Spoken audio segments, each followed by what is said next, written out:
अम्मा नाम की एक मशहूर डोसे वाली थी। अम्मा की दुकान गांव के बीचों बीच थी। सुबह की पहली किरण के साथ अम्मा अपनी दुकान खोल दिया करती थी और ग्राहकों का वहाँ हमेशा तांता लगा रहता था। अम्मा, आपका डोसे का तो जवाब ही नहीं अम्मा। ना जाने कैसे इतना स्वादिष्ट डोसा बना लेती हैं आप। अपने ग्राहकों से अपने डोसे की तारीफ सुनकर नागम्मा बहुत ही खुश हो जाया करती थी। अम्मा के ज्यादातर ग्राहक सुबह सुबह नाश्ते में डोसा खाना पसंद करते थे। अरे अम्मा जी, एक स्पेशल मैसूर मसाला डोसा। बैठो बैठो, अभी देती है। अम्मा अपने सभी ग्राहकों को अच्छे से बिठाया करती थी और उनके साथ बातें भी किया करती थी। समय बीता और समय के साथ अम्मा की दुकान भी बड़ी होने लगी। अब अम्मा ने अपनी सहायता के लिए 2 और औरतों को भी काम पर रख लिया था। अब अम्मा गल्ले पर बैठकर पैसे लिया करती थी और ग्राहकों से बातें किया करती थी। अम्मा के सहायकों में एक वीणा थी। वीणा की नजर हमेशा अम्मा के पैसों पर थी। यहाँ हम दोनों हमेशा काम करते रहते हैं और वहाँ अम्मा को देखो, सिर्फ पैसे बटोरती रहती है। और हमें क्या मिलता है? हमें अपनी तनख्वाह मिलती है। उसमें भला कुछ होता है क्या? वहाँ देख, अम्मा के पास कितने सारे पैसे हैं। वो उनकी कमाई है। आखिर सालों से उन्होंने इतनी मेहनत की है, तब जाकर ये दुकान इतनी बड़ी हुई है। वही तो मैं तुझे बोल रही हूँ, हमें भी अपनी दुकान डालकर मेहनत करनी चाहिए। ना रे बाबा ना, ये सब मुझसे नहीं होगा। मेरे लिए तो ये तनख्वाह ही काफी है।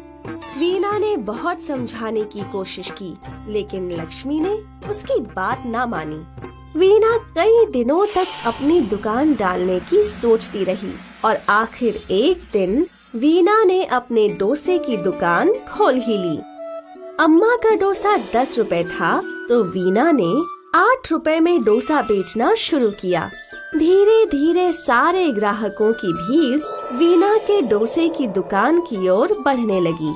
ये देख वीणा बहुत खुश थी, लेकिन जल्द ही उसमें घमंड आ गया।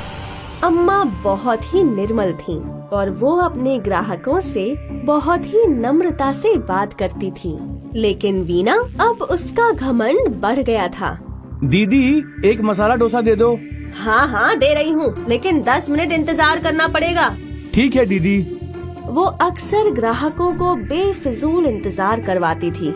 ये लो तुम्हारा मसाला डोसा। दीदी, मुझे वो हरी चटनी दे दो। अरे डाली है ना हरी चटनी, कितना वो डालूं? वीणा अक्सर ग्राहकों से छोटी बड़ी बात पर बहस करने लग जाती। कुछ समय बाद वीणा का घमंड इतना बढ़ा कि उसने सोचा कि वो चाहे कुछ भी कर ले, तब भी ग्राहक उसी के पास आएंगे।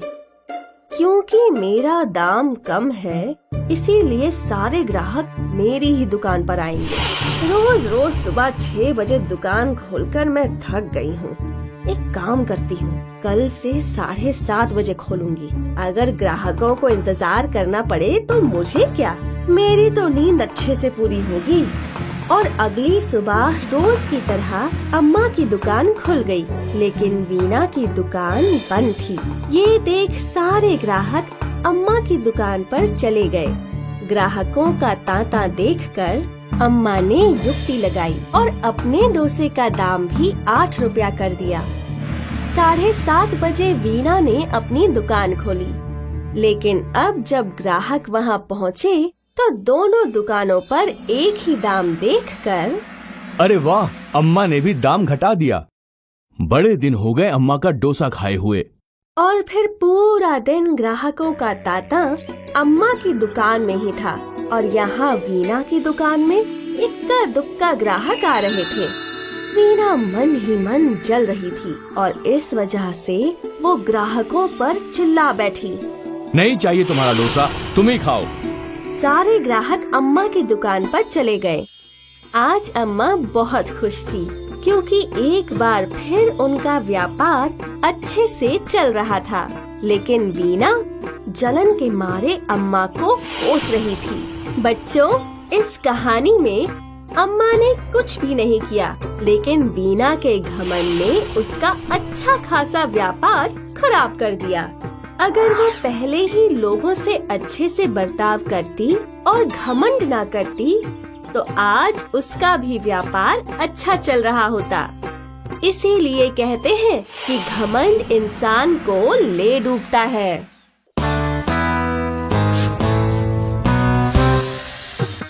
दक्षिण भारत के गांव में रमा और उसके पति चिनप्पा रहते थे। दोनों गांव के एक खेत में मजदूरी करके अपना घर चलाया करते थे। रमा और चिनप्पा के एक बेटी और बेटा थे। वो लोग अपने बच्चों को पढ़ा लिखा कर बड़ा बनाना चाहते थे, लेकिन एकाएक चिनप्पा की तबीयत खराब रहने लगी। वो बहुत बीमार हो गया।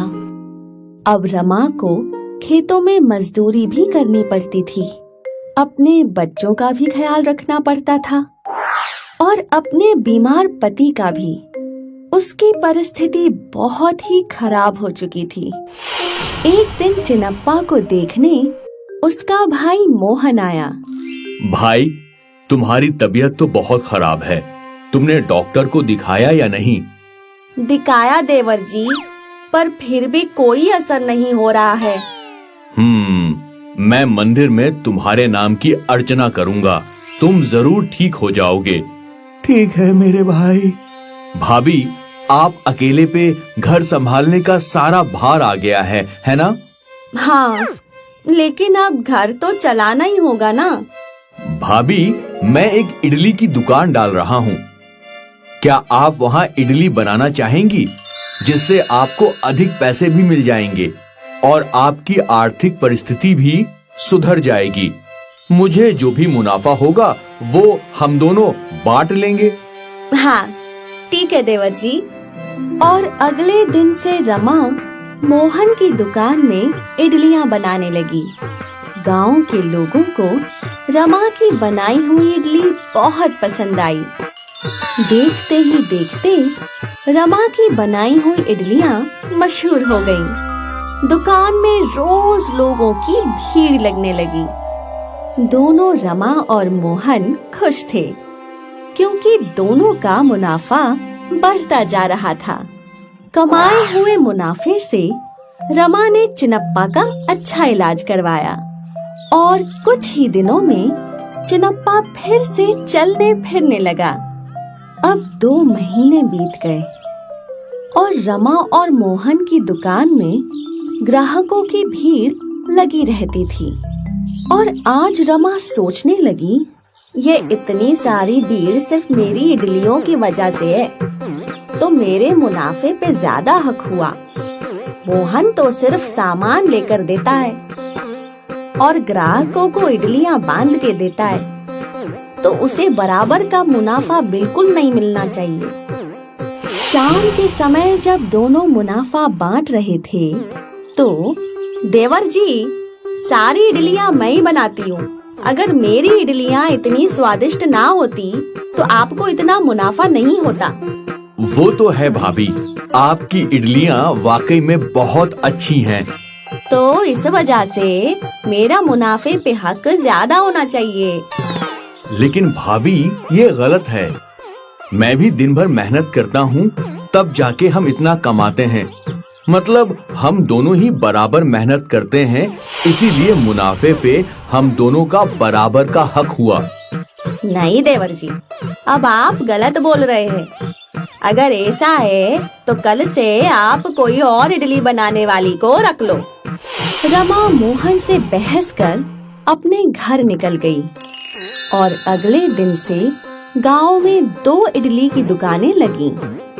एक रमा की, जहां वो खुद ही इडलियां बना रही थी और बेच रही थी, और एक मोहन की, जहां एक दूसरी औरत इडलियां बना रही थी।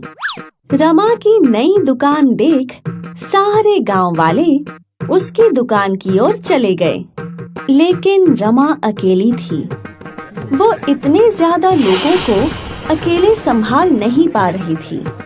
आखिर थक कर सारे गांव वाले मोहन की दुकान पर लौटे, जहां मोहन हमेशा की तरह सभी ग्राहकों को अच्छे से इडलियां देता रहा।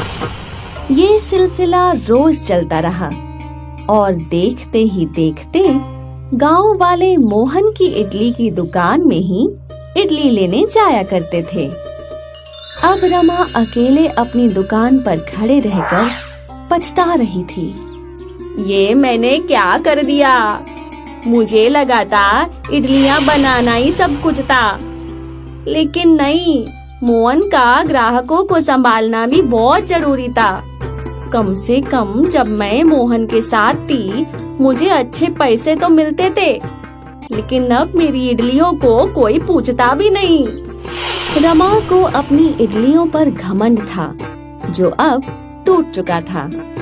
इसलिए कहते हैं कि घमंड कांच की तरह होता है जो जरूर टूटता है।